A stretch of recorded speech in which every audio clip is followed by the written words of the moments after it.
오늘 부활주일 하나님께서 우리에게 주시는 말씀은 사도행전 10장 34절에서 43절까지 말씀입니다. 신약성경 사도행전 10장 34절에서 43절까지 말씀, 하나님의 말씀 봉독할 때 여러분 경청하십시오. 베드로가 입을 열어 말했다. 참으로 나는 깨닫고 있습니다. 하나님은 겉모습을 보고 차별하시는 분이 아닙니다. 어느 민족에 속하든 하나님을 두려워하고 정의로운 일을 하는 사람은 하나님이 받아주십니다. 그 말씀을 여러분은 알고 있습니다. 하나님이 이스라엘 사람에게 보내주신 그 말씀을요. 예수 그리스도를 통한 평화를 좋은 소식으로 전해주시면서 말입니다. 이분은 모든 것의 주님이십니다. 바로 여러분은 온 유대아 지역에 걸쳐서 일어난 그 일을 알고 있습니다. 요한이 세례를 선포하고 나서 갈릴레아에서 시작된 일이었습니다. 나사렛 출신 예수님, 그분을 하나님이 성령님과 능력으로 기름 부으셨지요. 그분은 두루다니며 좋은 일을 하셨고 마귀에게 억눌려 지배당하는 모든 사람들을 낫게 해 주셨습니다. 하나님이 그분과 함께 하셨기 때문입니다. 바로 우리는 유대아 사람들의 지역과 예루살렘에서 그분이 행하신 모든 일의 증인입니다. 사람들이 그분을 나무에 매달아 없애버렸습니다. 그러나 바로 이분을 하나님이 3일째 날에 일으켜 살리셨고 나타나 보이게 하셨습니다. 모든 백성에게는 아니고 하나님이 미리 손을 뻗어 선택하신 증인들인 우리에게 그렇게 하셨습니다. 우리는 그분이 죽은 사람들 가운데서 살아 일어나신 뒤에 그분과 함께 먹고 마신 사람들입니다. 그러고는 하나님이 우리에게 지시하시기를 백성에게 선포하고 철저히 증언하라고 하셨지요. 바로 이분이 살아있는 사람들과 죽은 사람들의 심판관으로 하나님이 구별해 두신 분이라는 것을요. 이분을 두고 모든 예언자들이 증언하기를 그분을 믿는 사람은 모두 그분의 이름을 힘입어 죄 용서를 받는다고 했습니다. 아멘. 이 말씀을 통하여 은혜 주실 줄 믿습니다. 할렐루야. 우리 예수님 부활하셨습니다. 아멘. 우리 박수를 크게 한번 칠까요? 부활하신 주님을 찬양합니다. 감사합니다. 다 잘 아시겠지만 기독교의 절기 가운데 가장 중요하고 가장 본질적이며 가장 근원적이고 가장 기뻐해야 될 날은 부활주일입니다. 그래서 우리가 지난 사순절을 지나왔는데 실제로 세어보면 46일쯤 나와요. 주일이 6번 들어있거든요. 그 주일은 작은 부활절로서 우리가 지키기 때문에 매 주일은 부활주일입니다. 그래서 기뻐해야 돼요. 그래서 고난을 묵상하고 십자가의 피 흘림과 살 찢기심을 묵상하고 있는 사순절 기간이라 할지라도 주일만큼은 기뻐 찬양해야 된다는 거죠. 그런데 그 51번의 작은 부활주일을 기뻐하며 지키는데 오늘은 작은 부활주일이 아니라 진짜 부활주일입니다. 우리가 얼마나 마음을 다하여 기뻐해야 되고 얼마나 깊은 곳에서부터 우러나오는 즐거움이 감사함이 있어야 하는지 표현조차 할 수 없습니다. 다시 한번 우리 아멘으로 화답하십시다. 우리 예수님 다시 사셨습니다. 우리 예수님 부활하셨습니다. 아멘. 감사합니다. 오늘 부활을 말하다 라는 제목으로 사도행전 10장 말씀을 주셨습니다. 부활주일날 부활을 말하고 있는데 사랑하는 분의 어머니가 천국에 가셨고 오늘 아침에 가장 사랑했던 가족 중에 한 분이 어제 돌아가셨어요. 그렇지만 두 분 다 천국 소망을 가지고 믿음 가운데 평생도록 살아왔던 분들이기에 눈물은 좀 나지만 마음은 좀 아프지만 그래서 오늘 예배 후에 또 서울을 가야 하지만 소망이 있습니다. 어제 부활주일, 부활절 카드를 교회 이름으로 만들어서 여러분들에게 우리 교회 성도들은 그냥 한꺼번에 나눴지만요. 제가 알고 있는 지인들에게 카카오톡으로 이렇게 보내는데 돌아가신 우리 이모의 카카오톡이 있는 거예요. 이제 못 보시잖아요. 그래도 카드를 보냈습니다. 보내고 이모 천국에서 만납시다. 조카가 기도합니다. 이렇게 보내놨어요. 제가 간직하려고. 우리에게 만약 부활 소망이 없다면 사랑하는 사람이 이 세상에서 삶을 마쳤을 때 그것을 우리가 지금 경험했을 때 얼마나 허무합니까? 얼마나 아픕니까? 얼마나 슬픕니까? 그래서 우리는 마냥 눈물만 흘릴 수는 없어요. 그리고 오늘 말씀은 그 기쁨과 즐거움과 희망과 소망의 예수 그리스도의 부활 소식을 그저 혼자 간직하거나 그저 그런 얘기들, 스토리, 이야기로 갖고 있을 것이 아니라 하나님께서 허락하신 많은 사람들에게 말하라, 전하라, 선포하라 하신 거죠. 그래서 오늘 제목이 부활을 말하다입니다. 적어도 사도행전 10장에서 사도 베드로 선생님은 이방인인 고넬료, 오늘 우리에서는 코넬리우스에게 부활을 말하고 있습니다. 오늘 말씀을 딱 보면 여러분, 참으로 나는 깨닫고 있습니다. 하나님은 겉모습을 보고 차별하시는 분이 아닙니다. 여러분, 외모로 사람을 보지 않으신다 라는 우리 예전 성경에 있는 표현이죠. 하나님께서는 겉모습, 외모로 사람을 판단하시거나 취하지 않으신다. 이게 무슨 뜻일까요? 유대인들의 착각 중에 하나가 자기들은 율법을, 말씀을 주셨기 때문에 하나님과 조금 더 가깝고, 이방인들은 하나님의 말씀, 율법이 없기 때문에 구원의 대상에서 후보 자격도 없다, 뭐 이런 생각들을 가졌었나 봐요. 그런데 오늘 사도 베드로 선생님의 코넬리우스 집에 가서 이야기하시는 첫 번째에서 하나님은 사람을 겉모습으로 차별하시는 분이 아닙니다. 유대인이나 이방인이나 모두 자기 죄에 책임이 있다는 거예요. 다시 말씀드리면 죄인이라면 이방인이든 유대인이든 스스로 자기가 죄인임을 깨닫는 사람은 모두 하나님 앞에 나와야 된다는 거예요. 그렇게 나와왔을 때 하나님은 너는 유대인이냐, 너는 이방인이냐, 너는 이런 혈통이냐, 너는 저런 혈통이냐로 구분하시거나 차별하지 않으시고 나온 죄인이라면 모두 품에 안으신다는 거예요. 유대인이든 이방인이든 혈통이 어떻든 지위가 높든 낮든 여자든 남자든 종이든 주인이든 할 것 없이 하나님은 차별치 않으시고 안으신다. 이 표현이에요. 다시 말씀드리면 하나님 앞에서 모든 죄인들은 구원받을 가능성을 가진다는 이야기예요. 얼마나 은혜로운 말씀입니까? 너나 할 것 없이 내 혈통이 어떻든지 내가 누구든지 할 것 없이 내가 나 자신을 깨닫고 하나님 앞에 나아가기만 하면 하나님은 차별 없이 내게 구원의 가능성을 주신다. 얼마나 귀하고 좋은 말씀이에요. 나온 사람에게 구원을 허락하시고 의롭다 하시는 데는 조건이 몇 개 있어요. 하나는 하나님을 경외해야 됩니다. 다른 존재가 아닌 하나님을 경외해야 돼요. 두 번째는 의로운 삶을 살아야 돼요. 하나님 믿는다 하면서 나는 그리스도인이다 하면서 자기 마음대로 육신에 이끌린 삶, 본능에 이끌린 삶, 나 혼자만 잘 살고 남이야 상처를 받든 어찌되든 모르는 나 몰라라 하는 삶이면 의로운 삶이 아니잖아요. 우리가 그런 사람을 보고 참 그리스도인답다 말하지 않잖아요. 그러므로 하나님을 경외하고 의로운 삶을 살아야 하는데 기가 막히게 오늘 이방인이었던 코넬리우스가 그런 삶을 살았어요. 하나님을 경외하고 이스라엘의 하나님을 경외하고 의로운 삶을 살았습니다. 여러분, 오늘 코넬리우스가 받은 복이 뭡니까?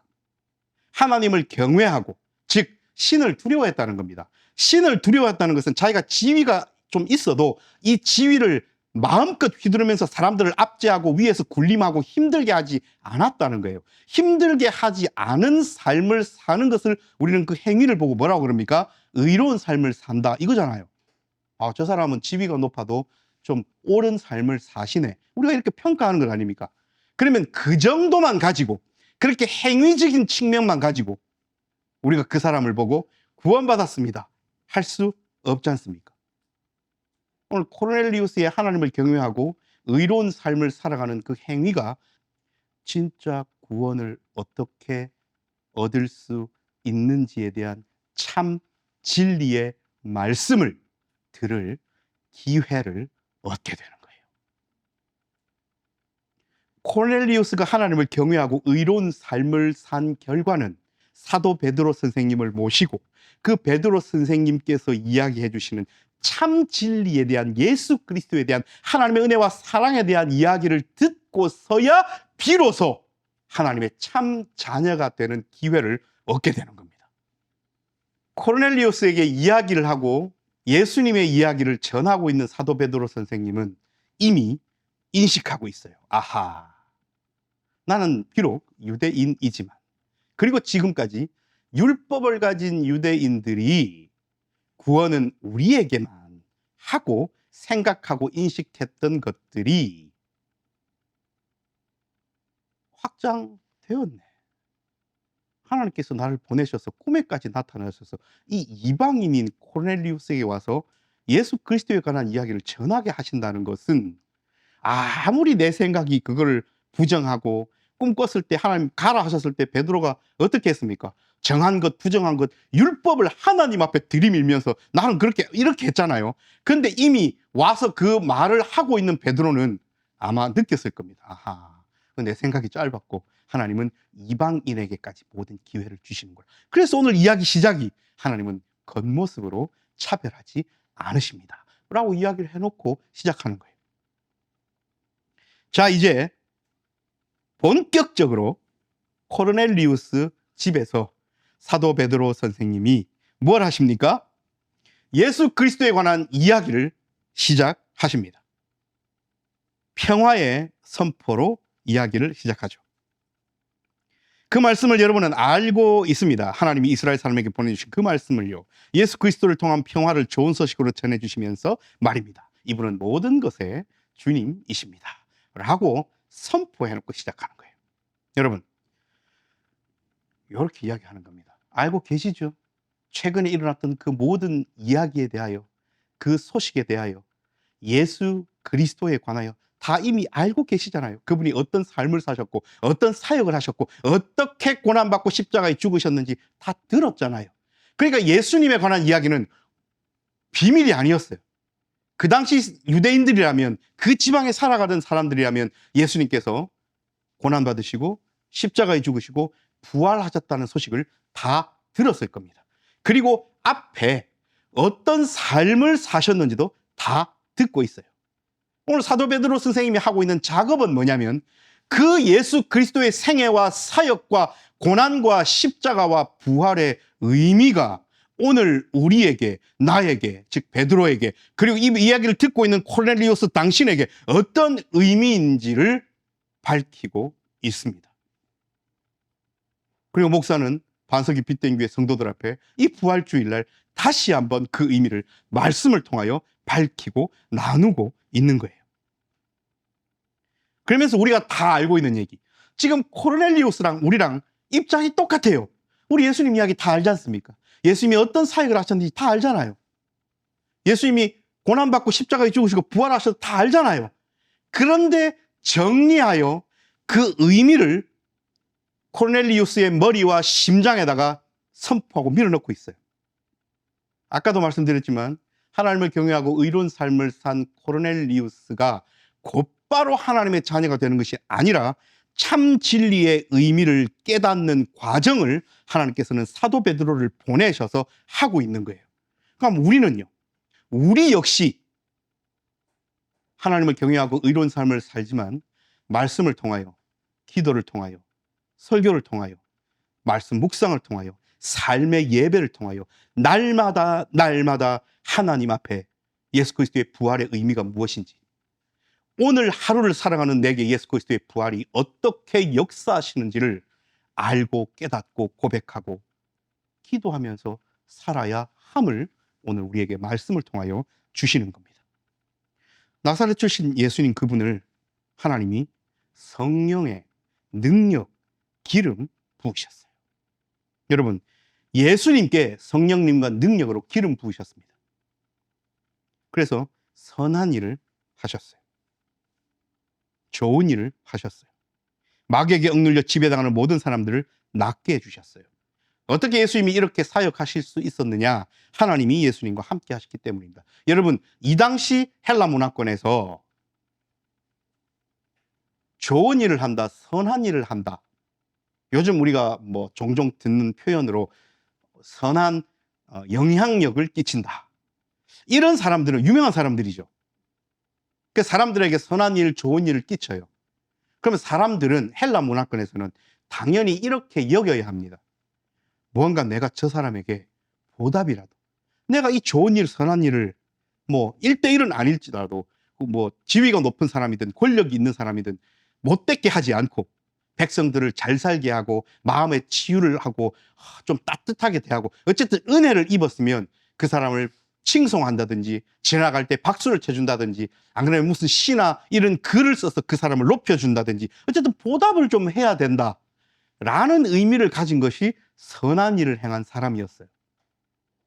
그래서 예수님께서 그런 사람들에게 좋은 선한, 그렇지만 궁극적인 선한 일, 진짜 좋은 일을 하셨다는 거예요. 사람들이 그걸 모른다는 거예요. 일개 개인의 인간의 선한 일, 좋은 일도 그걸 은혜를 입은 사람들은 칭송하고 싶고 표현하고 싶고 드러내고 싶고 보답하고 싶은 것이 사람의 마음이라면 이 당시에 예수님이 우리에게 궁극적인 생명을 주셨고 궁극적인 선한 일, 좋은 일을 주셨는데 왜 사람들은 거기에 보답하고 싶은 마음을 가지지 않을까라는 뉘앙스가 들어 있습니다. 어떤 좋은 일을 하셨어요? 두루 다니시면서 귀신 들린 사람들 고쳐주셨고 병든 자들 고쳐주셨고 함께 하셨고 세리와 여러 사회적으로 지탄받던 사람들, 마음이 움츠러진 사람들, 사회적 약자들 예수님 어떻게 하셨어요? 전부 다니시면서 손잡아서 끌어주시고 안아주시고 보듬어 주시고 보살펴 주셨죠. 예수님께서 직접 내 병을 고쳐주신다? 예수님께서 직접 내 눈을 뜨게 하신다? 예수님께서 직접 내 다리에 힘을 주신다? 예수님께서 직접 사람들로부터 손가락질 받고 있던 나의 직업이 있었는데 그 세리들을 부르셔가지고 함께 식사하시고 함께 주무심으로 말미암아 다른 욕하는 사람들의 악플다는 사람들의 입이 쏙 들어가게끔 예수님이 하셨다? 돌 맞아 죽을 뻔했던 여인을 구해주신다? 가장 행복했던 사람들. 그 은혜를 어찌 잊겠어요? 그래서 예수 그리스도가 십자가에서 죽으실 때에 그 은혜를 입은 몇 여자들은 함께 있었습니다. 제자들이 다 무서워서 도망갔을 때도 은혜 입은 그 여인들은 십자가 앞에 있었습니다. 상상을 해보는 거예요. 얼마나 그 은혜가 컸으면. 똑똑하고 계산적이고 생각 있고 그럼에도 불구하고 두려움으로 사로잡혔던 제자들은 같이 있다가 함께 매도되어 죽을 것 같으니까 도망을 갔는데 이 여인들은 그 전에 한번 죽을 뻔했는데 살려주신 예수 그리스도 앞에 십자가 앞에 예수님 바라보고 있다가 내가 잡혀서 죽은들 무슨 하면서 십자가 앞에 함께 있었던 그 여인들. 그리고 예수님께서 죽으신 다음에도 그 예수님에 대한 마음을 정리가 안 돼가지고 안식일이 끝난 첫날에 쫓아가서 빈 무덤으로 달려갔던 그 여인들. 그래서 예수 그리스도의 부활을 가장 먼저 경험했던 여인들. 저는 말씀 준비하고 묵상하면서 그 여인들의 마음에 한번 쑥 들어가 보았어요. 얼마나 그 마음이 은혜가 그 감격함이 그 감사함이 컸을까. 예수님께서 이런 사역을 하시고 살리시는 일을 하셨는데 하면서 이제 코넬리우스에게 이야기하는 겁니다. 소문으로 다 들었지요. 들어서 어떤 내용인지는 알고 있지요. 여러분 알고 있는 것과 믿고 확신 가운데 나아가는 것은 다른 문제잖아요. 코넬리우스에게 필요한 것은 믿음이었습니다. 이미 지식적으로는 다 알고 있어요. 그래서 오늘 사도 베드로 선생님은 이렇게 이야기를 합니다. 39절에는 방금 말씀드린 십자가의 죽으심이 있어요. 그러나 바로 이분을 하나님이 3일째 날에 일으켜 살리셨고 나타나 보이게 하셨습니다. 자, 부활 이유까지 이야기를 했죠. 그런데 모든 백성에게는 아니고 하나님이 미리 선을 뻗어 선택하신 증인들인 우리에게 그렇게 하셨습니다. 자, 이 부분은 이제 소문이 나지 않은 거고 사람들이 잘 모르는 거예요. 예수님의 생애와 십자가의 고난과 죽음까지는, 그리고 부활도 소문 들어서 참인지 거짓인지는 모르지만 그런 일이 있었다더라 듣고는 있지만, 자, 그 이후에 있는 이것이 진짜 내 삶을 좌지우지할, 내게 영원한 생명을 허락할 하나님의 자녀가 되는 궁극적인 진리인가의 문제를 사도 베드로 선생님은 건드리기 시작합니다. 우리는 그분이 죽은 사람들 가운데서 살아 일어나신 뒤에 그분과 함께 먹고 마신 사람들입니다. 내가 증인입니다. 내가 누군데요? 내가 잘못은 좀 했지만 베드로입니다. 부활하신 예수님과 나는 먹고 마셨습니다. 나는 하나님께서 선택하여 증인으로 살으라고 택하신, 그래서 예수 그리스도를 부활 후에 만나게 된 증인입니다. 오늘 말씀의 핵심은 이거예요. 오늘 사도 베드로는 부활을 말하고 있습니다. 숨기지 않았습니다. 얼버무리지 않았습니다. 과학적인 설명으로 설득하려 하지 않았습니다. 왜요? 그렇게 할 수 없는 일이니까요. 오직 이야기할 수 있는 건 뭡니까? 부활하신 예수님과 내가 함께 먹고 마셨습니다. 나는 하나님이 선택하신 증인입니다. 그리고 하나님은 그렇게 증인으로 우리를 세우시면서 이것을 가만 갖고 감추지 말고 온 사람들에게 밝혀 선포하라 명령하셨습니다. 이해가 되십니까? 코넬리우스님 이야기하는 거예요. 바로 이분이 살아있는 사람들과 죽은 사람들의 심판관으로 하나님이 구별해 두신 분이라는 것을요. 그리고 이분의 이름을 힘입어 모든 사람이 죄 용서를 받는다고 했습니다.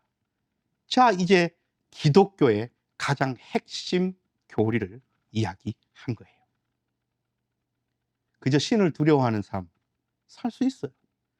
착하고 의롭게 다른 일을 생각하며 살아가는 삶 많습니다. 근데 그것이 우리를 곧바로 하나님의 품 안으로 자녀로 이끌지 않습니다.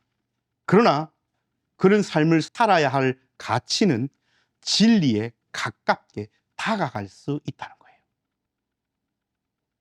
그래서 우리는 그런 마음을 갖고 하나님을 경외하고 의로운 삶을 살면서 더 하나님 앞에 귀를 기울이며, 하나님께서 내게, 우리 공동체에게 어떤 말씀을 주시고 하나님께서 내게 오늘 말씀을 통하여 주시는 진리는 무엇인가를 귀 기울여야 한다는 거죠. 사랑하는 여러분, 예수님께서 부활하시지 아니하셨다면 심판주가 되실 수 있습니까? 죽어버린 존재가 무슨 심판주예요? 그렇지 않습니까? 장차 오셔서 산자와 죽은 자를 심판하러 오시리라면 살아있어야 되잖아요. 십자가에서 죽어버린 존재가 심판주일 수 있습니까? 아닙니다. 그러므로 예수 그리스도의 부활은 심판주로서 예수 그리스도를 임명하는 자리예요. 하나님께서 그를 지극히 높여 영광스러운 자리에 앉히신 사건입니다. 그래서 오늘 사도 베드로 선생님은 코넬리우스를 하나님의 품으로 초청하면서 예수님의 부활하심과 부활하신 예수 그리스도께서 우리에게 주실 진짜 궁극적인 참 평화에 관하여 이야기하고 있습니다. 사랑하는 여러분, 저와 여러분에게 오늘 예수 그리스도의 부활은 뭡니까? 우리는 예수 그리스도께서 부활하신 그 부활을 참된 그리스도인으로서 묵상하고 살아갑니까? 오늘 예수님의 부활이 나에게 어떤 영향과 어떤 삶의 자세를 취하게 하시는지, 예수 그리스도의 부활이 내 삶에 무엇인지 우리는 고백하고 신앙하며 기뻐하며 감격하며 감사하며 묵상하고 살아갑니까? 오늘 이것이 사도 베드로 선생님의 입을 빌어 누가 선생님이 사도행전을 통하여 우리에게 주시는 말씀이에요. 사랑하는 여러분, 우리 예수님 부활하셨습니다. 다시 사셨습니다. 우리는 오늘 누구보다 기뻐하고 즐거워하며 박수치며 찬양하며 춤추며 하나님께서 우리에게 주신 이 부활의 기쁨을 누려야 하고 누릴 수 있습니다. 사랑하는 여러분, 우리 그렇게 부활 주간을 기쁨으로 살아가십시다.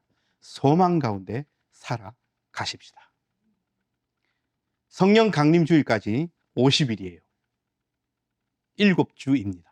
이 50일 절기를 우리는 기쁨의 50일, The Great 50 Days라고 부릅니다. 다시 말씀드리면 성령 강림 주일이 될 때까지 우리는 원래도 기뻐해야 되지만 항상 기뻐하라고 사도 바울 선생님이 이야기하셨지만 그 누구보다도 부활에 젖어서 기뻐하는 삶을 살아가야 합니다.